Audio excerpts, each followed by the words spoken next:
Today I'm at this crypto and business event in downtown Austin, Texas, and I'm going to be going in here and asking millionaires how they got rich and how much money they make. Can I interview? I'm actually on my way out the door. All right, no problem. What do you do for a living? I help out with networking events. What's your position? Like, what do you do?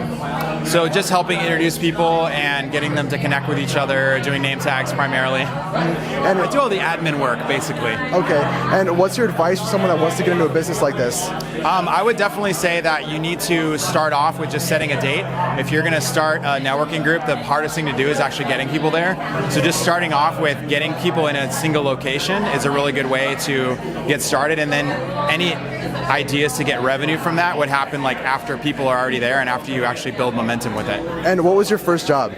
I worked as a janitor for a church. That's sick. And how much money do you make now? I can't say on video. Okay, can you give, is it like more than average American salary? I would say so, yeah. That's cool, thanks man. Thank you. Have a good one. What do you do for a living? I manage a debt fund. How long have you been doing this for? 3 months, but I was kind of involved with that business for several years, so. And like, what do you do? What's your position in a debt fund? I'm the manager. Okay, and how much money do you make? I'd rather not say. What would you say it's above an average American salary? Right now, it's probably a lot lower because I'm self-employed and just starting back out. So. Would you recommend working with a company or staying self-employed if you're getting into a business like this? For me, I like being self-employed. I like the feeling of self-responsibility and just being accountable to myself. And what do you think the key is to becoming an entrepreneur and working for yourself? It's personal accountability. A lot of times it means you have less free time than you would if you were working for a company. What was your first ever job? I worked as a cowboy. That's cool. Big jumps. Thanks, man. Yeah. What do you do for a living? So I do research and due diligence for a crowdfunding startup that I'm also a shareholder of, as well as I'm a private investor in alternative assets. What's your advice for someone that wants to get into a business like this? The thing I would say is really be curious. Like, learn about why the business is serving its customer, what problems to solve, as well as how you can add value. What do you think the key is to being an entrepreneur and working for yourself? I think the big thing is finding out a reason why. Like, having a why. As great as the money could potentially be, you have to be able to find a reason why you're doing it. Like, what problem are you looking to solve? Like, what can you get paid to do? And last question, how much money do you make doing what you do? So right now, are you talking about in terms of like per year, per month, or per month? Right now it's about 3,000, but I'm looking to scale that up. Yeah, definitely a good start. Well, thanks, man. Yeah, thank you so much. Appreciate it. What do you do for a living? I'm a private chef. Private chef. What would you advise someone that wants to become a private chef? Be really connected to why you're doing it and be really willing to get gritty about it.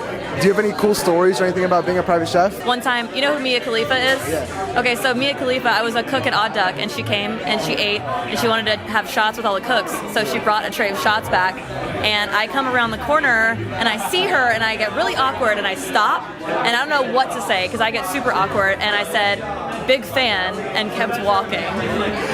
That's hilarious. Well, how much money do you make from being a private chef? I'm not telling you that. From in general point, from a private chef, do you think they make more than like an average American salary? It really depends on what structure you do, because there are options that are not scalable. Like if you go to somebody's house and you cook in their home, it's not super scalable, so it's harder to make a good income on that. Versus if you do drop-offs, it's a little bit more scale. It really depends on your business structure. Are you working for yourself, or are you going through like a bigger company? I work for myself. That's cool. How do you promote? Like, how do you get yourself out there? I go to networking events. That's smart. That's what we're doing too. Amazing. What do you do? I do YouTube videos.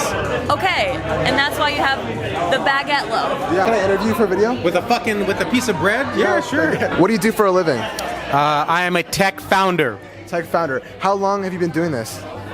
4 years. Cool. And what's your advice for like entrepreneurs and people that want to get into this? One piece of advice? I mean, I don't know. Fucking find what you love, find a good team, make sure that people need what the hell you're building, and don't stop. What was your worst ever financial decision? My worst ever financial decision? I don't think I've made it yet. That's smart. That's good. And how much money do you make from being a founder? Not enough. Not enough. So you're gonna keep working, keep grinding? Yeah, obviously. And what's something you'd recommend if people are like too scared to take the jump and quit their job, start to being an entrepreneur? Stop being a... No, I'm just kidding. Listen, I mean, if you're scared, then it's not for you. You know what I mean? Like, you gotta have...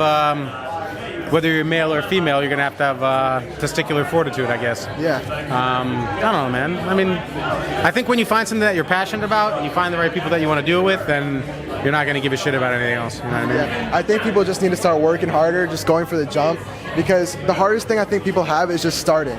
Like whenever people want to do YouTube, if they want to start a business, they talk about it, but they don't actually start. I think it's not that difficult to start. I think it's difficult to keep going when it doesn't work out the way that you want.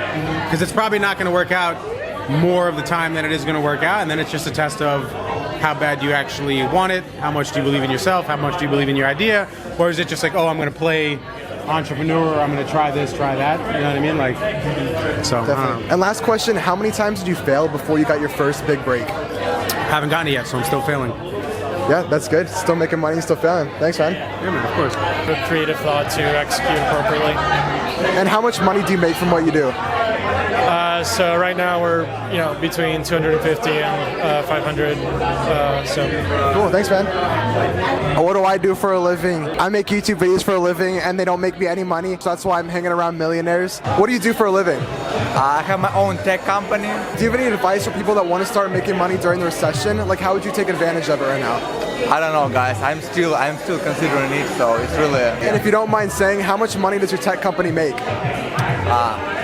What do you do for a living? I'm a startup founder. What's your advice for people that want to become entrepreneurs and start founding businesses?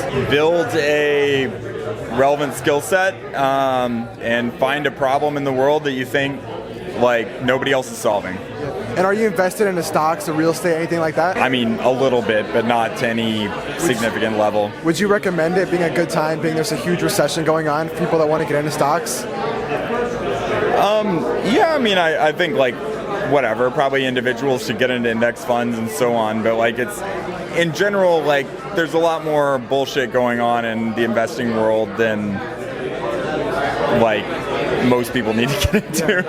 And last question, what's the most money you've ever made in 1 month before? I don't know. That's a good answer. That's a good answer. And do you think it's like, what would you say to the people that want to become entrepreneurs but they're too scared to take the first initial jump and actually start? I mean, if you believe enough in the problem that you have identified and you think that it's actually a niche that the world needs and that nobody else is solving, then like whatever, take a swing for it. Like I think most people are a little bit too risk averse. The world could use more people that are willing to take that swing.